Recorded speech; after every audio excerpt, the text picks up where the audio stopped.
ವಿಷ್ಣು ಗುರುದೇವೋ ಮಹೇಶ್ವರಃ ಗುರು ಸಾಕ್ಷಾತ್ ಪರಬ್ರಹ್ಮ ತಸ್ಮೈ ಶ್ರೀ ಗುರುವೇ ನಮಃ. ಅಖಂಡಮಂಡಲಾಕಾರಂ ವ್ಯಾಪ್ತಂ ಯೇನ ಚರಾಚರಂ ತತ್ಪದಂ ದರ್ಶಿತಂ ಯೇನ ತಸ್ಮೈ ಶ್ರೀ ಗುರುವೇ ನಮಃ. ಶಿವೋಹಂ ಶ್ರೀ ಗುರುಭ್ಯೋ ನಮಃ. ಶಿವೋಹಂ. ನಮಸ್ತೆ ವೀಕ್ಷಕರೇ, ನಾನು ನಿಮ್ಮ ಹಿತೇಶ್ ಮನೋಹರ್.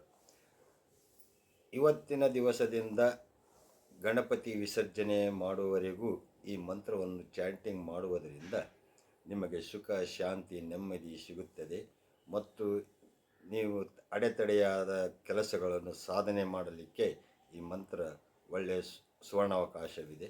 ಮಂತ್ರ ಈ ರೀತಿ ಜಪ ಮಾಡಬೇಕು. ಓಂ ಶ್ರೀಂ ಹ್ರೀಂ ಕ್ಲೀಂ ಗ್ಲೌಂ ಘಂ ಗಣಪತೆ ಸರ್ವಂ ಸಾಧಯ ಸಾಧಯ ಸ್ವಾಹ. ಇನ್ನೊಂದು ಸಲ ನೋಟ್ ಮಾಡ್ಕೊಳ್ಳಿ. ಓಂ ಶ್ರೀಂ ಹ್ರೀಂ ಕ್ಲೀಂ ಗ್ಲೌಂ ಘಂ ಗಣಪತೆ ಸರ್ವಂ ಸಾಧಯ ಸಾಧಯ ಸ್ವಾಹ. ಇದನ್ನು ಬೆಳಿಗ್ಗೆ, ಮಧ್ಯಾಹ್ನ, ಸಾಯಂಕಾಲ 21 ಸಲ ಪಠನೆ ಮಾಡುವುದರಿಂದ ಎಲ್ಲರಿಗೂ ಒಳ್ಳೆಯದಾಗುತ್ತದೆ ಎಂದು ನನ್ನ ನಂಬಿಕೆ. ನಮಸ್ಕಾರ.